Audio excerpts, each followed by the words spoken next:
The night had passed, but Leah hadn't slept. She sat in her room, the napkin still clutched in her hand, the verse written in gold ink echoing in her spirit.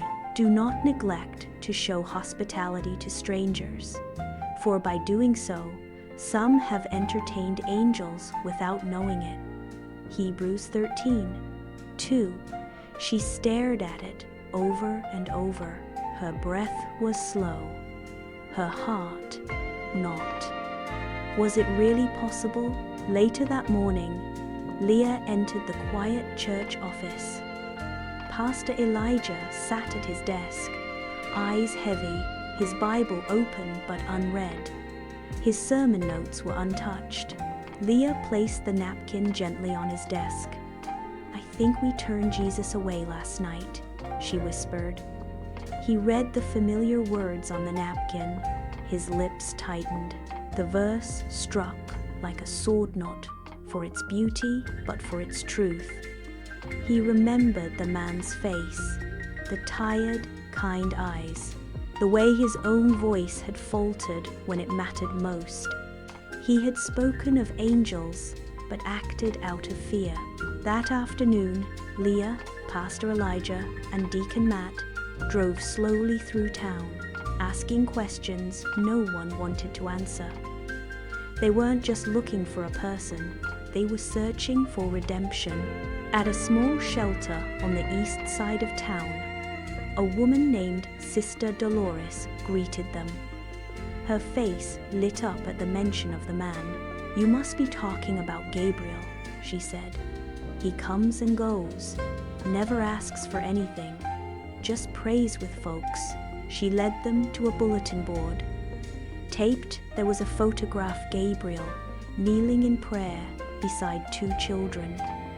Beneath it, someone had written, "Hope Bringer." They stayed and listened to stories. A young man leaned against the doorway. "He told me God wasn't done with me." 2 days later, my mom called for the first time in 3 years.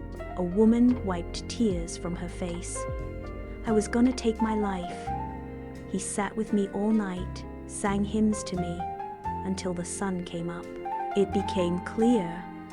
This man had not just visited the shelter, he had left fingerprints of heaven behind. That evening, Pastor Elijah returned alone to the sanctuary. He knelt at the altar, not to speak, but to listen. He had preached for years, but now his heart preached back. He had not failed to lead, he had failed to love. Sunday morning came again. The church was full. Pastor Elijah stood at the pulpit and paused. The congregation leaned in. He spoke softly without notes, without pride. "Last week, we turned away a man who may have been sent from heaven, and I did nothing. We prepared a table for the faithful, but not for the one who dines with the broken." No one moved, no one whispered. He continued, "Next Sunday, we open our doors wider than before. Every seat will be sacred." Flyers went up around town.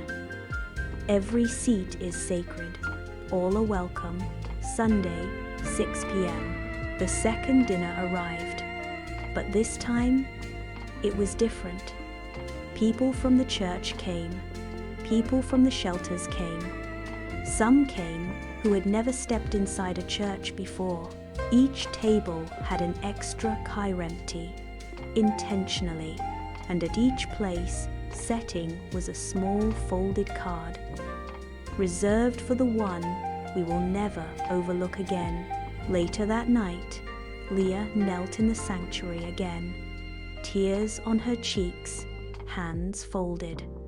She didn't ask for a sign, but one came. As her eyes closed, she saw the glowing chair once more, but it was no longer empty. A man sat in it, clothed in light, hands pierced, face radiant with peace. He smiled at her. "You made room for me," he said. "I was there." And he had been in the silence, in the stranger, in the seat they thought was empty. From that day on, Hope Hill changed. The church fed more than bodies. They clothed, mentored, loved, and healed. They never forgot again, and at every table, one seat remained open always, because they finally understood he still comes. The end, based on a true scripture. Thank you for watching this heart-touching story from Bessie Nova. If this tale moved you, inspired you, or made you believe in love again, please like, subscribe, and share this story with someone who needs it today. Turn on the notification bell so you never miss a powerful new Bible-inspired story. And tell us in the comments, have you ever met someone who changed your life in the most unexpected way? At Bessie Nova, every story holds a lesson, and every heart deserves to be seen. Subscribe now and discover the stories the world needs to hear.